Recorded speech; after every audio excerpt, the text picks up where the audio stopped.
Hello everyone, I'm Annie Gibbins and you're listening to Memoirs of Successful Women, the podcast where you get to hear candid conversations with fascinating women from around the globe who share aspects of their business and life journey, how they measure their success and what they have learnt along the way.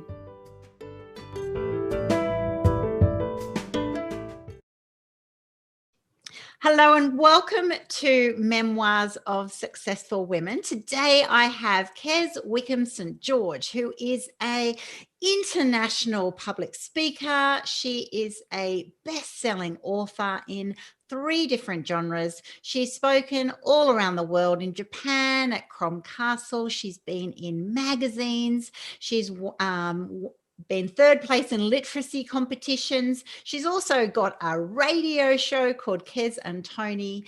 I am so excited about sharing her story with you today. Welcome to the program, Kez. Thank you. Lovely to be here.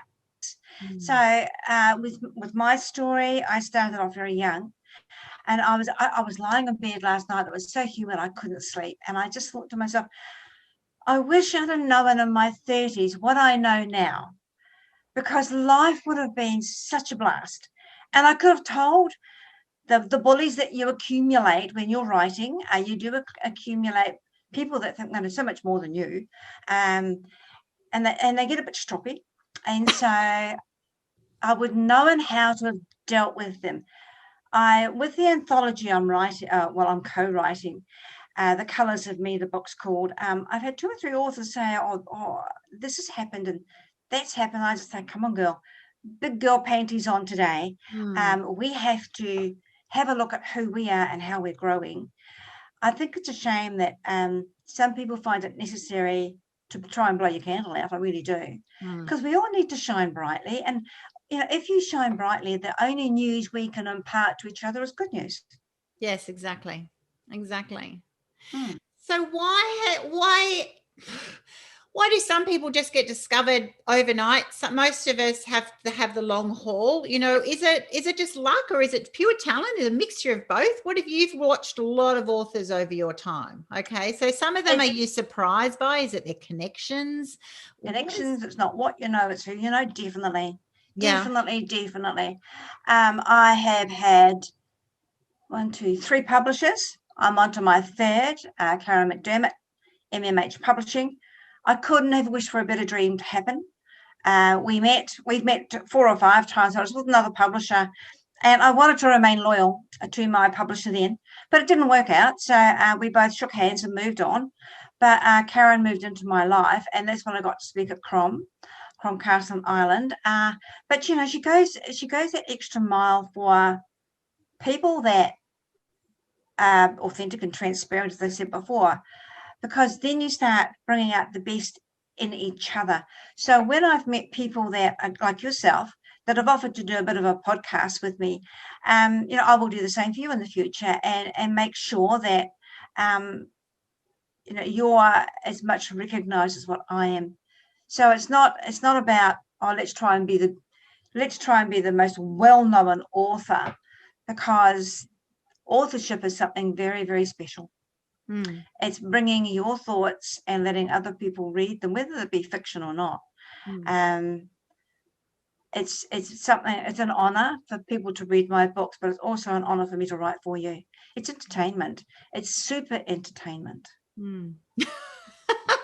Entertainment for you. It must be a wild story writing for someone else. So you've going from that perspective to actually go from writing your own books to writing for someone. Ghostwriting.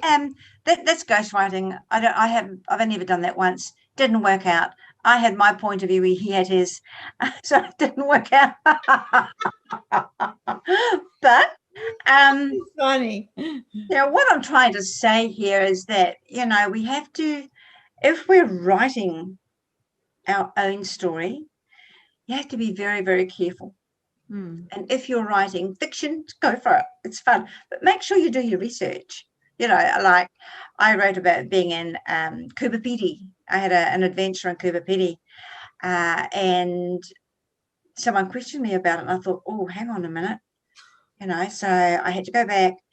I was correct, but they were questioning me, and it was actually my editor who was questioning me, and I thought, oh, I just went to prove the point. You just can't sit and type and slap anything you want to. You've got to do your research. Yeah. And it's something I actually happen to love, doing research. So but having it pointed out to you, don't take offense. Get back to them and say, thank you so much for pointing that out to me. Don't be offended by people questioning you, because they want to know about you. Exactly. They're actually intrigued by obviously what you've written and why did you write it, and want to know more about you. So sometimes it might be, when did you go to Cooper Pedy? What do you know about Cooper Pedy? What interested you? What made you write a book about it? All of these aspects, and I think that connection with the author, that actually, sometimes it might be just fact checking, but other times it actually can be just a deeper fascination. And you as the author must love that, really, the fact that someone is so engrossed in your book, they want more.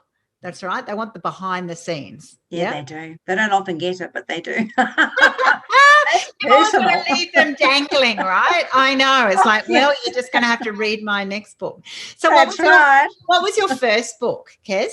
My first book ever was, I used to work for a tourism school in New Zealand, and I was their motivational tutor as well as their tourism tutor. And I wrote a book on how to keep yourself motivated. And I think it was about 40, it was like a little novelette. Yes. And I'd hand it out to all my students, how to keep yourself motivated. I'm a great believer in talking well to yourself. Yes. Because we believe, if you hear those thoughts in your head that are negative. So I had a lot of students that were negative, and by the time they spent a year with me, they were woo-hooing and let's go get some work. And it was a teeny weeny little 30-page thing, and then I forgot all about it. I'd left that. I was there for 7 years and then moved to Australia, more or less, around about that time. And a girlfriend of mine who's still in New Zealand, and she's a crisis counsellor, she came across the book with education, with some sort of Education New Zealand program. Yeah. And it was there in print. And I went, oh, my God, I didn't even know it was there. So, yeah, that was my very first go. And then I wrote a children's book and self-published, not well received. The family said, yeah, that's what family do to me. Yeah. And they do it to everybody. Always your harshest critic, I find. That's just mum. That's mum. Well, no, I'm not. That's mum. I'm me. And I really had to claim that space for myself. And I find a lot of women need to claim that space for themselves. Most of us, especially the much older generation, they went through life thinking, well, I'm someone's wife and I'm someone's mother. Yeah. And it was my mum that taught me that she was also an active herbalist. She was also very active in the church. She did the flowers. She did everything. My dad was he wasn't actually an ordained priest. He was a minister for our local church. But mum had all these little side rails going on. And she was also apart from being in church, she used to read the ladies' teacups at morning tea. I don't know. She was mum. That was, her name was Hilda, and amazing woman, but never banged a drum too often. Just said, oh, well, I think I can help.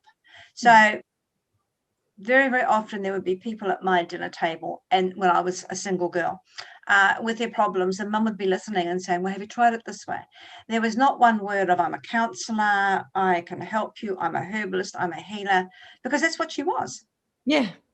Wow. And I think all mums are healers, all mums. Yes. And we forget that label, that we are there. We can actually create so much of a better world by being a mum and teaching our family, not just our kids, but our cousins and our family, that to think well about ourselves.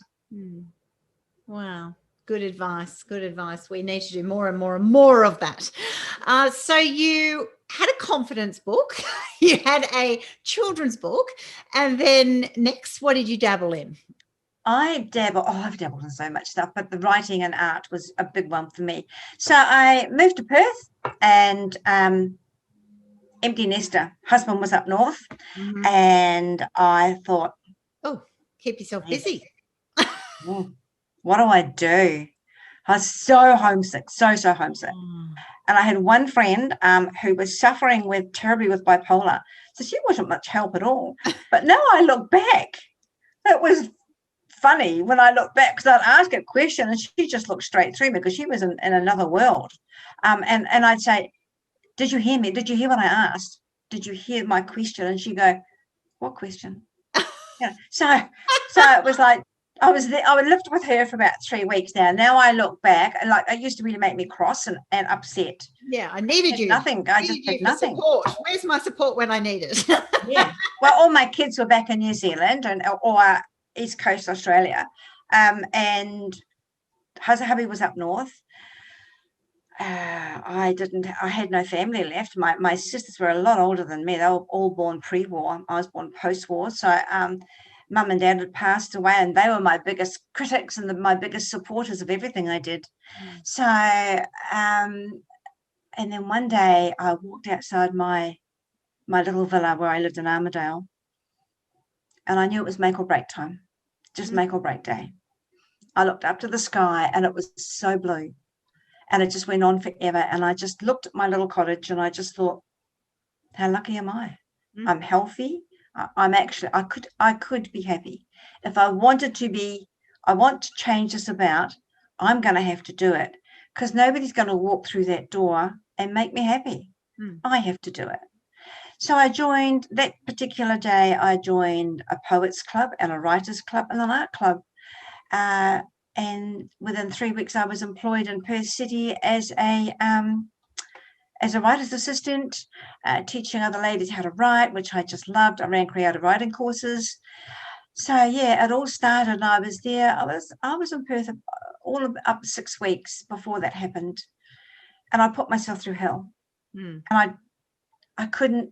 I thought, there's no way out of this. I'm going to spend the rest of my life looking through the window, thinking, wait for me. Yeah. And then it clicked. But I think it was the grief I was going through of missing home and my family so much, and being placed in a situation where there were no answers. I had to do it myself, and I grew up fast. Yeah. Because I'd always had family, and I'd always had a husband and parents and sisters that said, you can do this, and they were always behind me. And all of a sudden, it's okay by phone, but they weren't there to have a cup of tea with. Yeah. And that really, and then I thought, how many other women feel like this? And so I started working on myself once more, on being positive, and on being, having the ability to pass that positivity on. You don't always have to be happy to be positive. It's just a feeling you have that if you feel a bit down, it will go away. The day will pass. But make sure you get out in the garden, put your feet, go pick a flower, look at the sky, do something positive for yourself. And then the next day you will feel the energy, and you'll be able to react with that positivity. Exactly. Beautifully said. It's leaning into a better option, a better outcome, a better tomorrow, right? And there's always something in every day that you can then focus on. It shifts your mindset, doesn't it? And I think that's a brilliant point. That's right. It doesn't mean that positive thinking or the theory of positivity is all about happy all the time. You might not be. Things might actually be very challenging, very hard, but there's an attitude of, okay, well, there must be something. That's right. There's always going to be a beautiful sunset or a blue sky day, as you found, or a look at my cottage and go, you know what, that's right. I think other people have got it worse than me. And also that power of depending on others to be your cheer squad, and that shift in your adult life, when you suddenly go, oh my gosh, I've got to be able to do it by myself. I've got to be equipped. It's nice when others cheer you on. It's lovely. Of course you want. Oh, I love it. Yeah. You crave it. You miss it. There's a real grief in that. But the fact that you go, but I'm okay by myself. I'm enough by myself. And it actually, for your journey, catapulted you into actually your true genius zone, right? Your true passion of writing. You would never, you possibly wouldn't have taken that step if you had the other support systems, in the same way. I think so. You could be right. I've always scribbled. I've always written notes, and my kids hated me because I'd always do their English homework for them. I'd say, give it to me, I'll do it. And I'd write their stories and they'd get A+ because Mum had done it. But and when I went back to school myself to learn how to be a creative writer, and she said to me, you're welcome into the adult class, but you don't need this. You have a vivid imagination. And I did, but I stayed and I learned, because I had to learn about punctuation. I'm shocking. I had to learn about punctuation, how to put paragraphs and chapters and sentences and all the stuff, all the boring stuff that goes on. You just can't sit there and flow, which I still do. I'll admit that I just sit there and write, and then I think, oh, hang on. So I'll put a full stop in. I love that. And the flow is so much quicker. It's all that I love it. Yeah. time consuming, right? That's right. That's why you get famous enough or have enough funds to get yourself an editor, for sure. I'll tell you what, it's a special job to do that editing. But you do learn these skills along the way. And when you need to, you have to do it all right before you have that luxury. You know, it's one of those things going, well, it would be nice, but you've got to do the whole package. So funny you should say that, because the other day I was asked, did I do script writing and would I like to turn one of my books into a script? I'd love to. She went, well, this is the course you do on Google. And I thought, oh, I've got to do another course. Oh my another God. course. But when I looked at it, it was advice on how to turn your book into a script. And who knows, if I've got the time and I can do it. It's a learning curve. And if we can't, as women, as leaders, we can't be frightened of change. Exactly. And if we are, we won't be leading to our full potential, and others won't trust that authority. They won't believe in us, right? That's right. You know, that's right. It's when you back yourself, when you believe in the higher purpose or the higher good, when you're happy to accept criticism or potential failure, then that comes the respect, right? And all the qualities of great leadership. Yeah. So how did you then go from this stage and dabbling and being naturally good at writing and realizing that you can be doing it yourself to be able to then get books published, choose a publisher? How do you know where to go, who to go to? How did you make all of that happen? Look, life is like stepping stones, right? So it's one step after another. I put my book out there so many times and I got about, 5 rejection slips. And I thought, so each time I got a rejection slip, I thought, right, I'll go over it. And I went over it so many times, the story was beginning to change. I didn't want that. So I rang a particular publisher in Perth, and he said to me, can I meet you in a coffee bar in Perth City? I said, sure. So this particular day, my husband was home from the mines, and he said, I'll drive you in. And I said, well, do you want to sit with me? I said, because I've never met this man before. He could be anybody. I'm not too sure about this. So this man walked in, and I didn't know what to expect. And this is going back 15 years. I had volumes of A4 books, all one story, that have been handwritten, getting up at 3 a.m, can't sleep, handwrite. 2 p.m, the work's done, handwrite. Yeah. I hated, and I was very illiterate on the computer. I'd write emails, and then I thought, so I took all these books, big, huge pile of books, put them down in front of him, and he said, well, I'll tell you, you're a writer. Let's have a look. So he flicked through, and then I bought him a cup of coffee, and he said to me, I think I can do something with this. So he took the book, and 3 months later, I never had a word, and I kept emailing him. So we're having an editor look at it, and then I had to pay, I think it was $4,500 for him to do this. And yeah, he was a rogue and not a very nice person. He took my book and he never even edited, he just put it out there.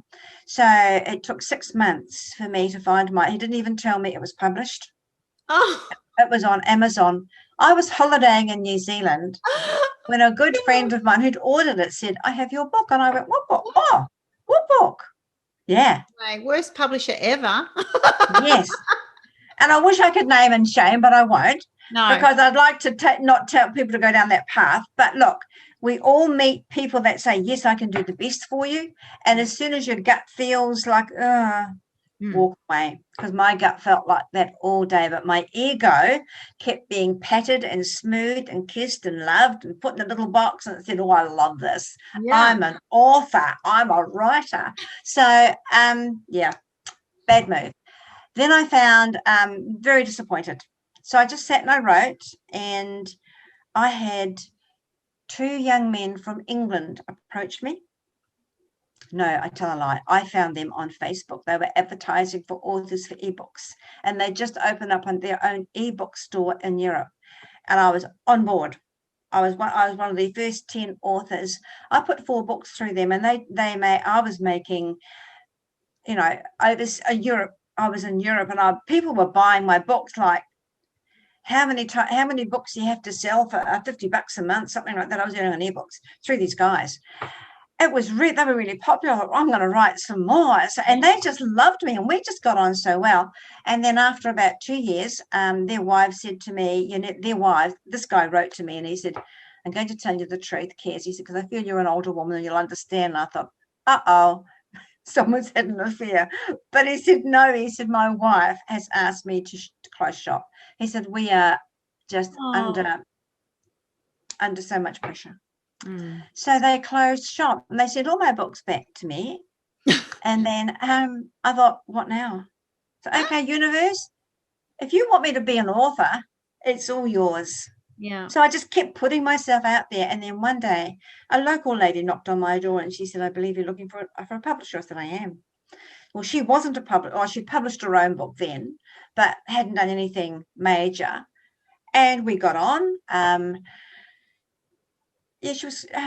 We worked together for 4 years, and she's certainly expensive. But I did paranormal with her, and I hit a space where I was selling my books. I was having fun. I was going to all sorts of meetings. I was in touch with a lot of people.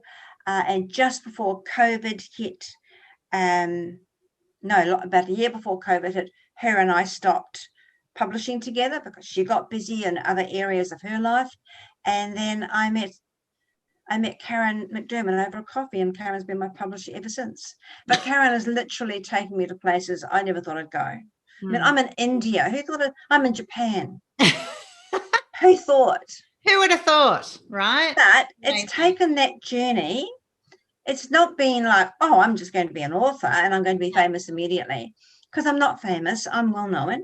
And the journey's been one foot after another, shouldering the knockbacks, because you do get them. I now like 3 magazines, but they don't want to hear from me again. You've done your bit. See you later. Yeah. So it's searching out for more ways to put my word out there. It's just hang on there, hang on in there. It will happen. It's the right person at the right time. Just keep putting it out there, like going to your library. And I'm great friends with my library. I'm giving a talk there tonight on authorship. But, she rang me today. She says, Kez, we only have 4 people here. And I said, who cares? It's 4 people. Let's do it. Yeah. 4 people get to know Kez, and they get to know a little bit about me, and they might buy a book. You just got to accept what comes your way, sort it out. If it's something that's not good, then don't do it. If it's got something that's going to harm your name as an author, then don't do it. Yeah. But, yeah, I love that. That's right. You do it whether it's 4 or 100 or 1,000, because you've got to be in that space. And that's right, you never know who you're going to meet.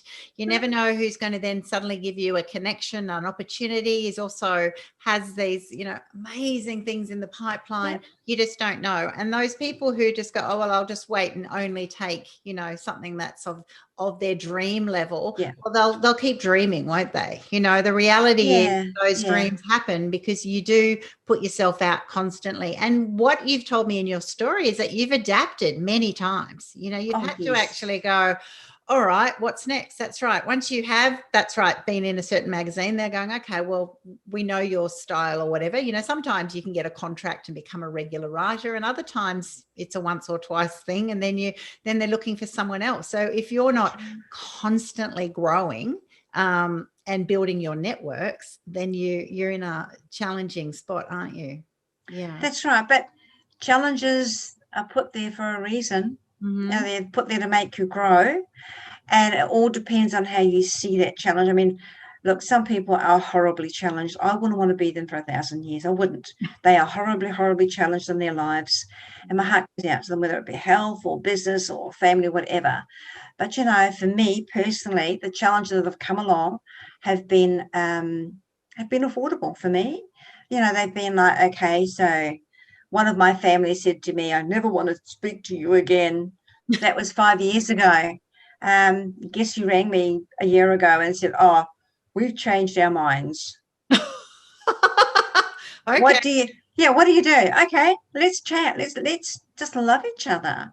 Yeah, there's a I don't know, to be a woman in today's era is such a privilege. To be an author in today's what's going on out there is a real honor. But to have people back you all the time and say, can we hear more? It's just amazing.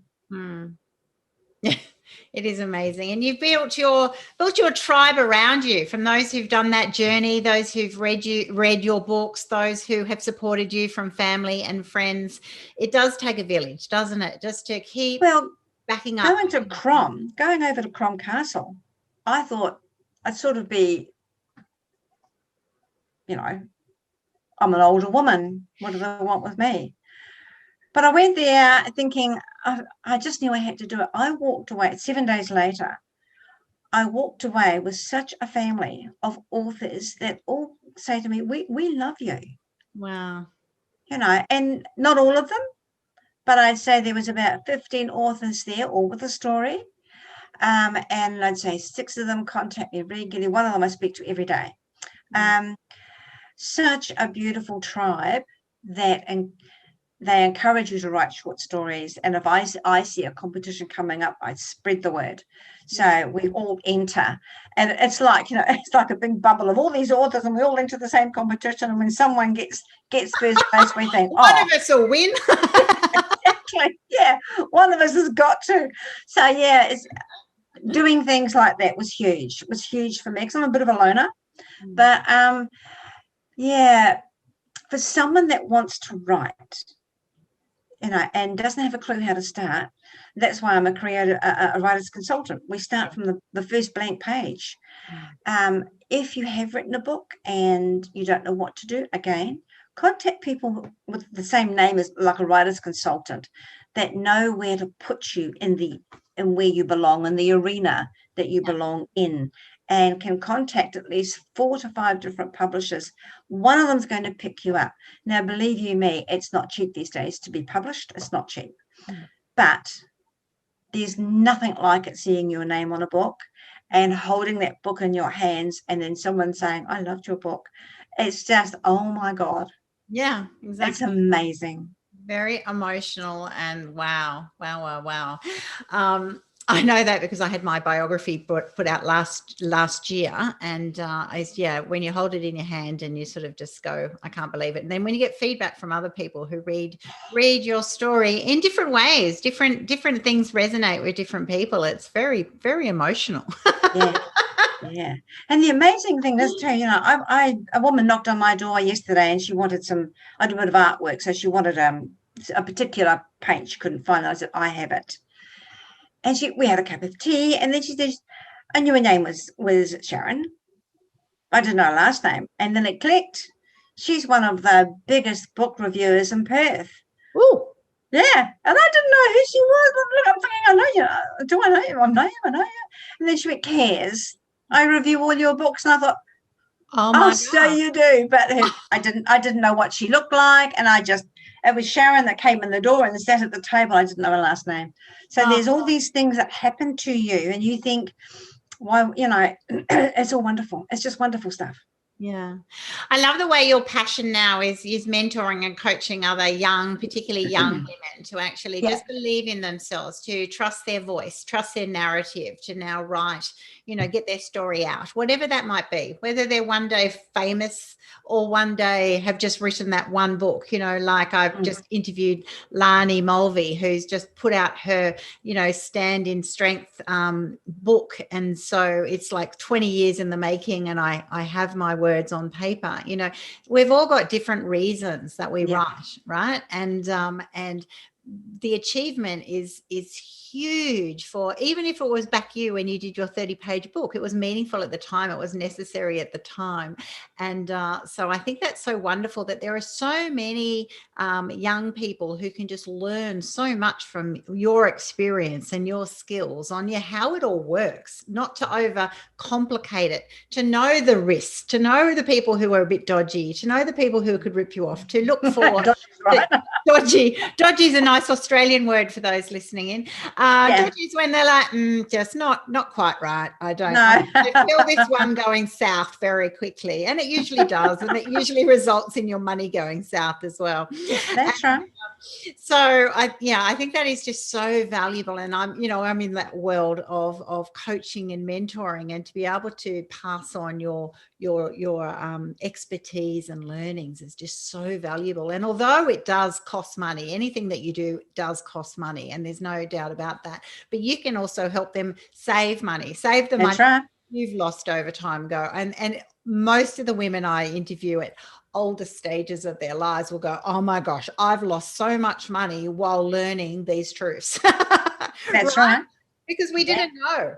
No. And also we didn't share, or other people didn't offer that advice to us, or we didn't have the confidence to ask for it. And that's where the women's movement is shifting. Right now we have a global tribe of women who actually help each other, right? That's right. Don't tear each other down, support each other, get on each other's backs and repost their posts, be their cheerleader when they're putting a book out or doing a talk for the first time or doing something amazing. Be their best fan, right? Because it's so valuable, and if people can imagine you sitting there for those 6 weeks in your cottage going, woe is me, everything I love is gone. Yes, it's not with you at that time, but hey, you've got this whole world and this ability just ready to blossom if you refocus. I just felt that Perth opened its arms up to me once I made that connection with the writing school, with a writing club that was local. Perth just opened its arms up and said, welcome.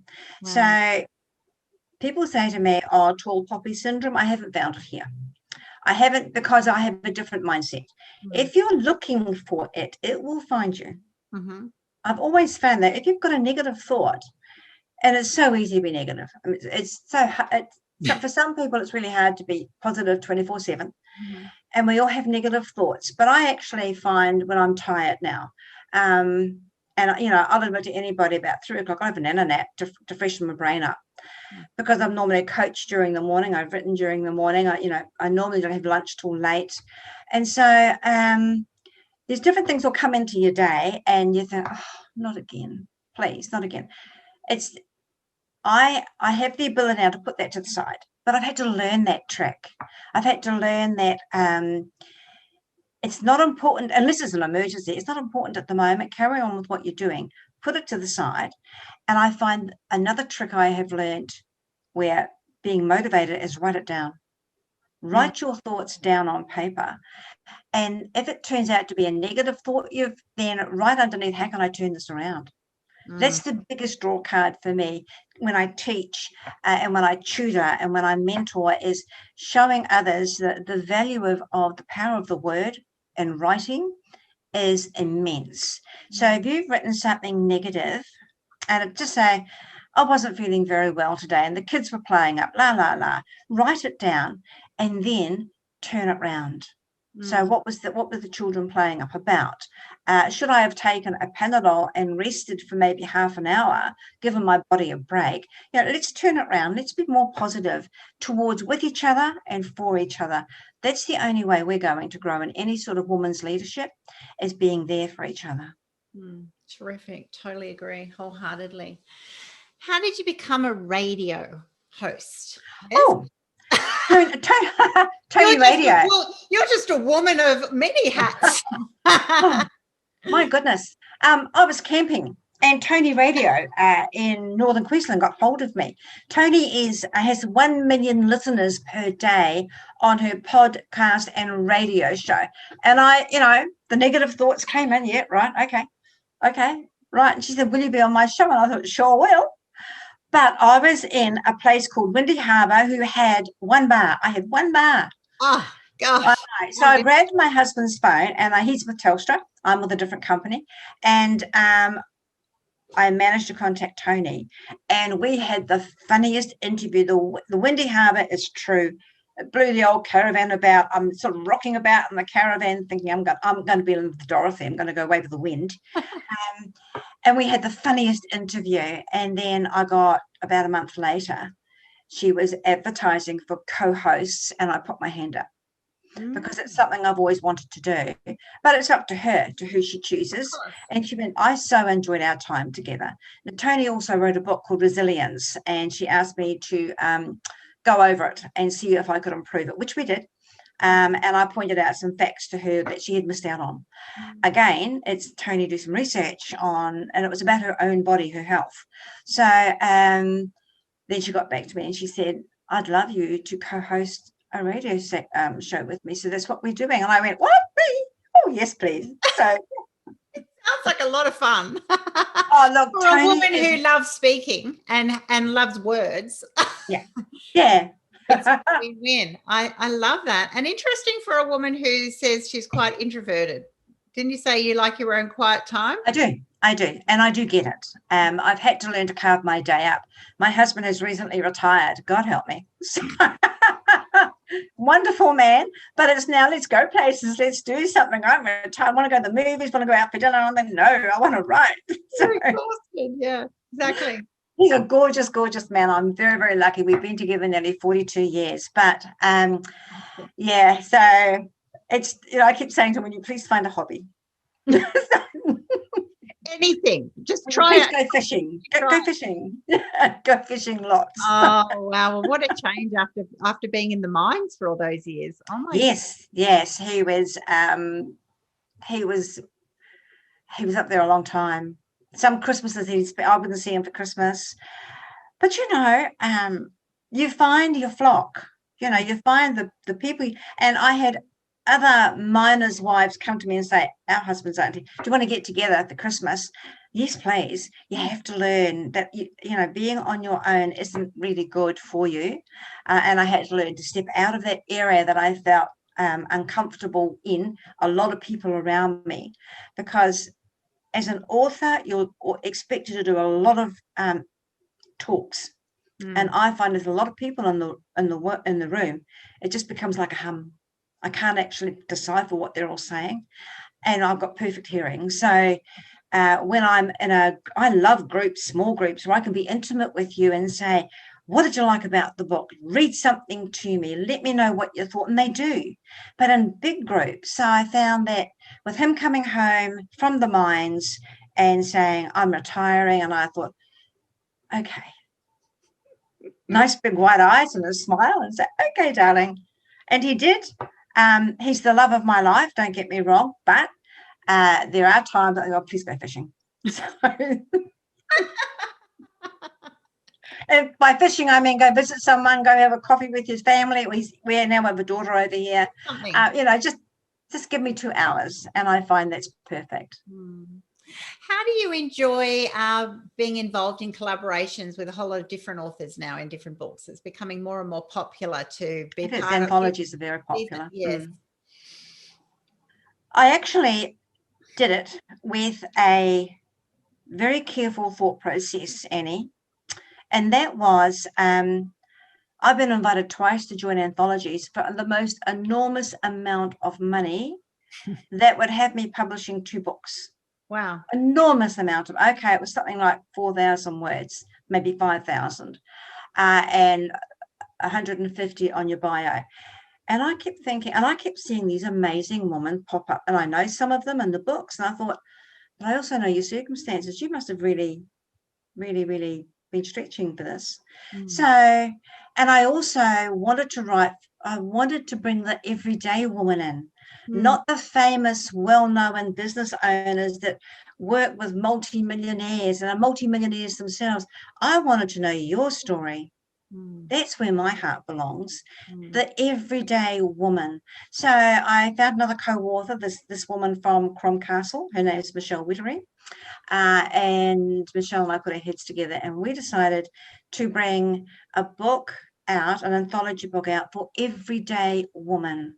Now, we also talked about price. So we managed for 100 words. We talked with a publisher.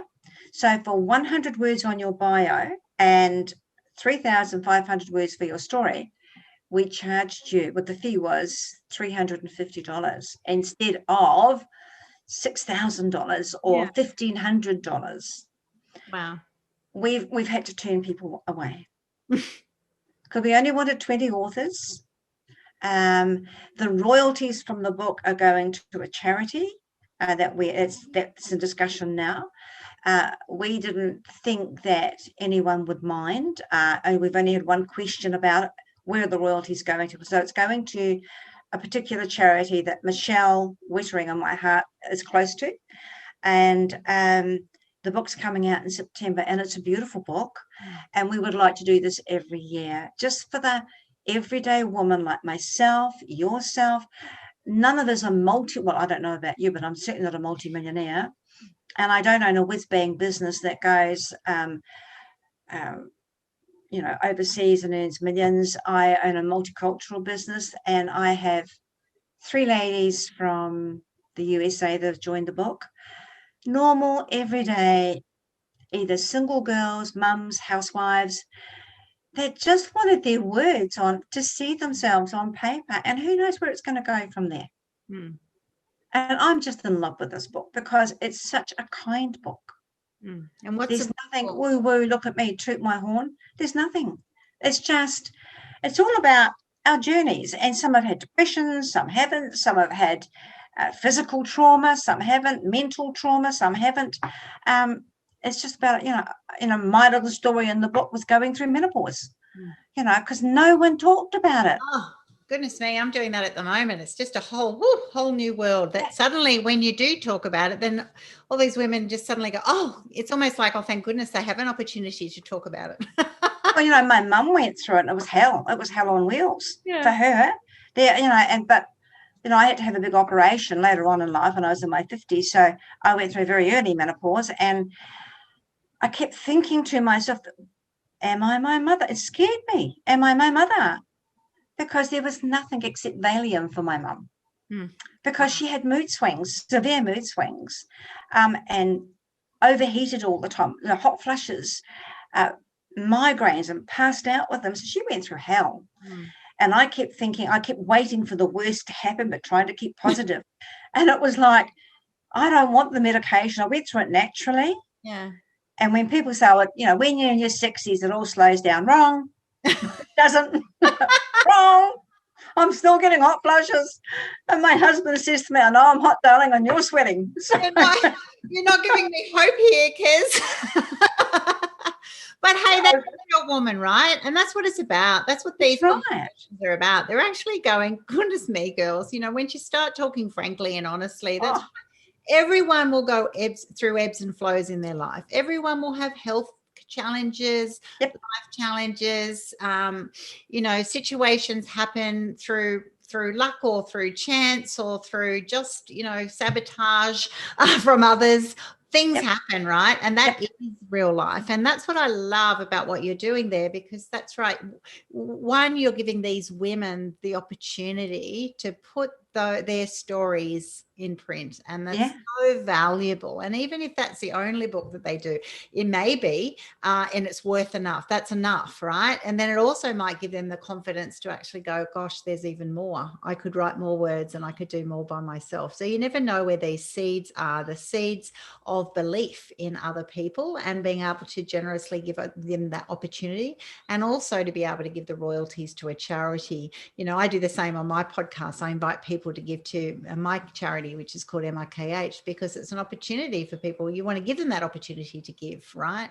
It's a wonderful balance, I think. It is. It's balance. It's balance, and it's gratitude, and it's because, that's right. We've all had those different challenges in our life, often at those early days. And if you're you're in that stage, those who are listening in of going, but I need every little cent, you do it at times, and there's no judgment on that, right? Like it's tough, and you don't have the luxury of outsourcing, and you're doing everything yourself, and you're often managing little families as well. It's full on. So, but it's also encouraging, as you do your walk and then you become more able to give those opportunities back, to others, and then also to charities. Exactly. I think that's the ultimate, those I speak with who just have that gratitude at the end of the day. They've got to a stage in their life that they go, you know what, I am grateful, and I've had a great journey, and I want to be able to help where I can.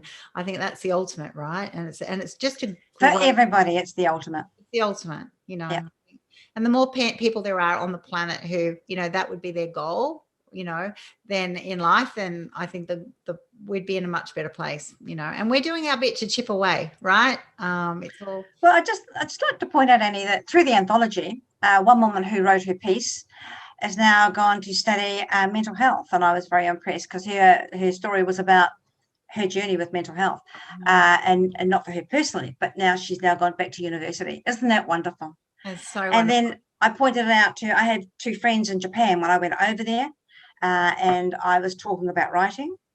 I now have 30 women who want to write their anthology. Oh, there you go. See? Yeah, so we're slowly joining hands. None of us are different.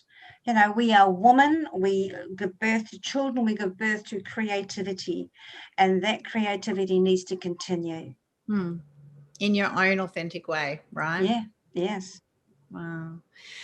Well, thank you so much for being on my show today. I have absolutely loved our conversation. I'm definitely going to read up more on your books. How can people find you, Kez? If they go to my website, www.kezwickhamstgeorge.com, but if they want to buy any of the books, now the recent one is this one here, Metal Mermaid. I don't know if you can see that one. Metal Mermaid, yes. Best That's a travel adventure book. Romance, travel, adventure. Oh, who doesn't all sorts of hot, sticky stuff in the desert. Oh, I love that. I take you to New Zealand on that one, because being from New Zealand, I take you back. So we do a journey, and the next one to be launched is on the 3rd of May, and that's called The Cuppa Tree. And that was in celebration of my grandson's birth. So there's a little story of how the Cuppa Tree originated, because wherever I've been in Australia, I find trees with shoes, fences with bras, fences with panties, and I'm thinking, is it the tourists that do these things? And yes, it is. They throw chuck and whatever, they take their clothes off and throw them up. I don't know why, but they do. And wherever I went, there was something with the shoe tree. And so we started a Cuppa Tree in the desert. We found an old tree and put a cup up there. And when we woke up in the morning, there was 2 more cups there. See, there you go. You put something out to the universe and it attracts others. That's right. So that's coming out on the 3rd of May. That's been a bestseller, that book there. And hopefully the next book will be one too. I'm just so excited. The anthology is coming out. There's talks all over the place, and life's fabulous. Yeah. Well done, you. It is fabulous, and you've made it fabulous for yourself. You've done things through the hard times, and you've just you've honed your skill and expertise, and you've gone and done it your way, and learnt a lot along the way, and now are helping others. So for those listening in, if you want to contact Kez, just go to Kez Wickham St George.com and make sure that you find out more about her, what the whole range of books. There's too many to list here on this podcast. Definitely go and buy her books and get some engrossed in some a wide variety of reading from the sound. Yes. Thanks so much. Thank you so much, Annie. Lovely speaking to you.